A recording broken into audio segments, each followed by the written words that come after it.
بنایا گیا ہے کہ بھائی شاعری اس کو کہتے ہیں. سر آپ کا ایک وسیع تجربہ ہے, آپ کا تجربہ کیا کہتا ہے کہ وجوہات کیا رہی ہوں گی؟ وجوہات یہ ہے کہ ہر چیز کو کسی بھی چیز کو جب ہم ایموشنلائز کریں اور کمرشلائز کریں, یہ دونوں چیزیں بہت خطرناک ہیں. آپ لے لیجیے نام پاکستان کے جو یہ ہیں, کیا نام ان کا, جان ایلیا صاحب نے کیا کیا, انہوں نے ایموشنلائز کیا اپنی شاعری کو. اور جب آپ مطلب افراد برتتے ہیں کسی چیز کا, ایموشنلائز کرتے ہیں زیادہ, آپ you try to appeal the common and very main emotions of people. Ahmad Faraz نے بھی کیا وہ, لیکن احمد فراز نکل آئے وہاں سے, فوراً ان کو یہ احساس ہوا. حالانکہ انہوں نے 30 سال نوجوانوں کے دلوں پر راج کیا, بٹ وہ سنبھل گئے. لیکن سر بعض محققین اسے نئی تجربات بھی کہتے ہیں. نہیں, نئے تجربات کون سے ہیں بھائی؟ آپ شاعری کے دائرے سے باہر جا رہے ہیں. یہ کوئی تجربہ نہیں ہے. دیکھیے تجربات جو ہیں وہ ان کی ایک اپنی, جسے ہم کہتے ہیں ایک لغت ہوتی ہے, ان کی اپنی ایک شکل ہوتی ہے, حیت ہوتی ہے.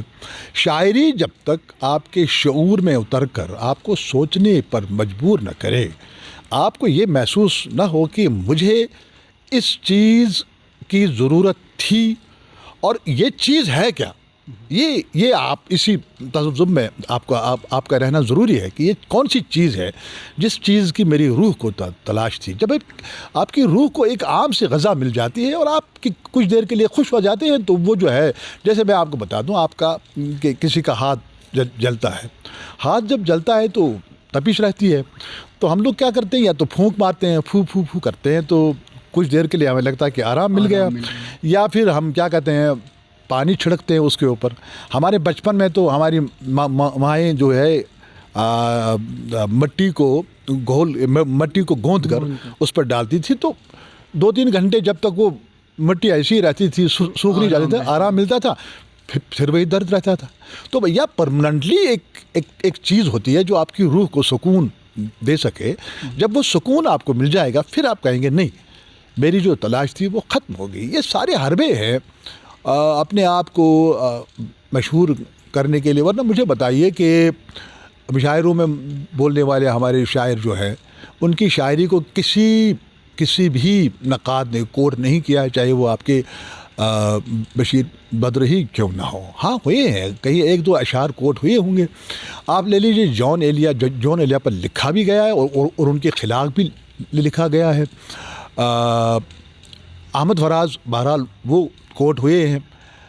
بنیادی مقصد یہ ہے کہ آپ معیارات کے ان دائروں میں رہ رہے ہیں جو معیارات ہمارے اساتذہ نے قائم کیے ہیں, جو تقاضا ہے ہماری شاعری کا. تو آپ ایک ذوق بنانے میں بحیثیت شاعر کتنا کام کرتے ہیں. فکشن کے تئیں بھی آپ کا یہی نظریہ ہے کہ بالکل یہی ہے. دیکھیے فکشن کی جو صورتحال ہے وہ زیادہ خطرناک ہے, وہ زیادہ ڈینجرس ہے, کیونکہ شاعری میں آپ کو بات کرنی ہے علامتوں میں, استعاروں میں, تشبیہات میں, اس کے اپنی ٹولز ہیں. وہ فکشن میں ممنوع ہے.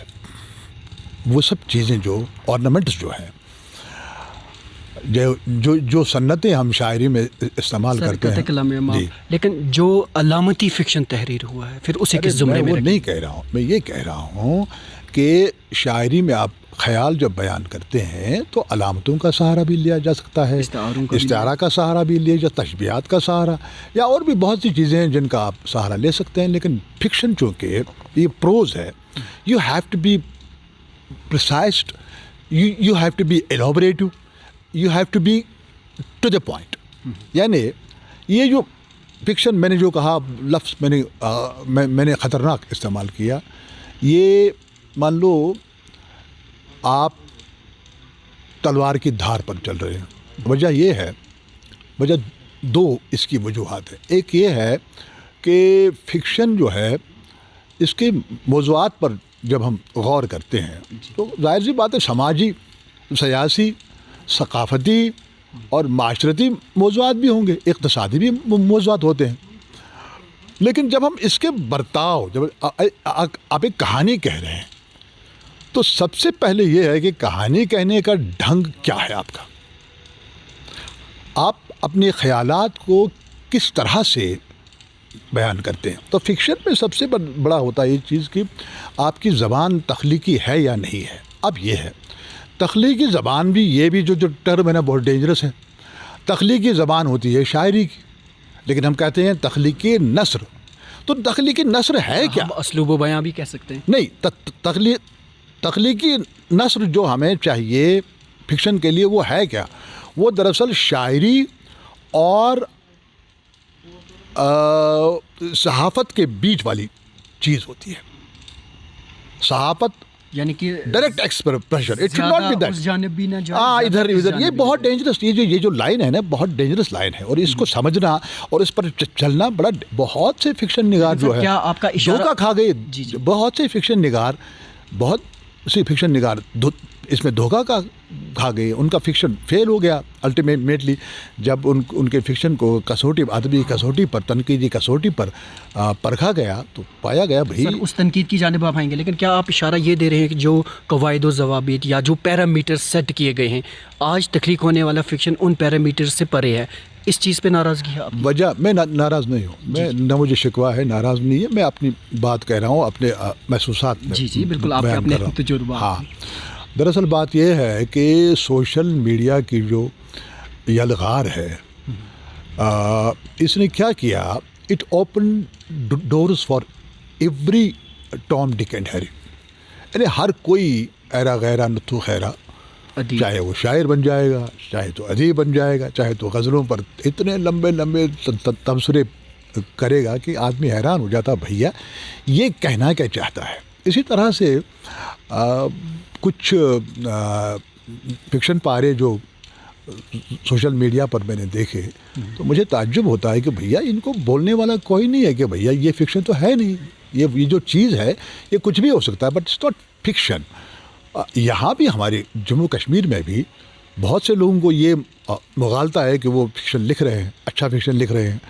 تو اب ان کو یہ بتانے کی کون ہمت کرے گا؟ یہ تو یہی ہے کہ قصائی کے سامنے آپ یہ قصائی کے سامنے آپ اسے کہیں گے بھیا تم نے بھیڑ نہیں ذبح کیا ہے، تم نے کتے کو ذبح کیا. وہ تو بغدہ لے کے پیچھے بھاگے گا آپ کے. یہ مغالطہ ہونے کے پیچھے کہیں ہمارا ہی ہاتھ تو نہیں ہے جو ہم اس کی تقریر بنا پڑھے واہ واہ جیسے کمنٹس کر رہے ہیں؟ دیکھیے میں آپ کو بتاؤں گا، جموں کشمیر کا ادیب جو اردو میں لکھتا ہو، جب تک وہ جموں کشمیر کی سرحد سے باہر نکل کر اپنا نام، جسے مین اسٹریم، میں اس کو نام نہاد سو کالڈ مین اسٹریم کہتا ہوں، مرکزی دھارا ہے ایک، جہاں بنگال کے، جہاں بہار کے، دکن کے سارے جو ٹاپ کلاس رائٹرز ہیں ایک دھارے میں ملتے ہیں، پنجاب کے بھی.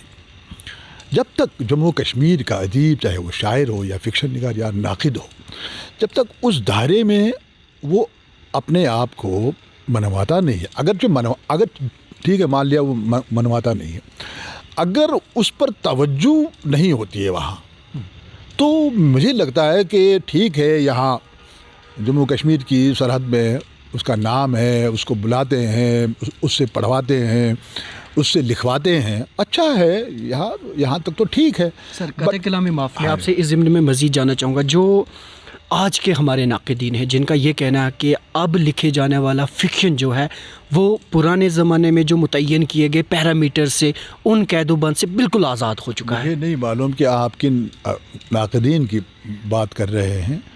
سب ایون کہ اگر ہم ویسٹ کی جانب دیکھیں یا جو عالمی دیکھیں وہاں پر جو اس وقت فکشن لکھا جا رہا ہے اسے ہم توسیع کہیں گے، اسے انحراف نہیں کر، وہ اپنی روایتوں سے منحرف نہیں ہوگا. ہاں وہاں پر جو توسیعی عمل ہے وہ یہاں نہیں ہے، اس پہ ہمارے جو نقاد ہیں وہ روک ٹوک لگاتے ہیں. یعنی کہ جموں کشمیر میں تخلیق ہو رہے ادب میں توسیع ہے ہی نہیں. جیسے جموں کشمیر اردو کا مرکز ہے، بھائی جموں کشمیر ایوٹا ہے یار.